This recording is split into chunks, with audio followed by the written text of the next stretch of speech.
Guys, এখন আমি চলে আসছি এক বেগুনকুদর এলাকাতে, আর এসে দেখতে পাচ্ছি এখানে কাছে অনেক কদম ধরে গেছে। এটা আমাদের পুরুলিয়া ভাষায় কদম বলে।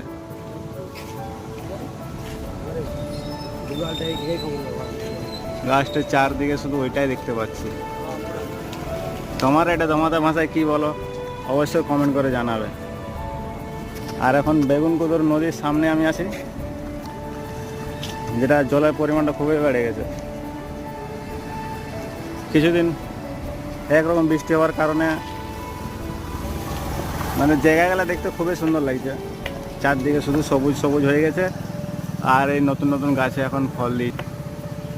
আর সঙ্গে রয়েছে আমার বড় ভাইপো, কথা শুনছে না, খালি খাবো খাবো জিদ করছে, কিন্তু বুঝতে চাইছে ফল অনেকটাই কাঁচা রয়েছে। কাঁচা বলতে কি এই ফলটা শুরুই হয়েছে।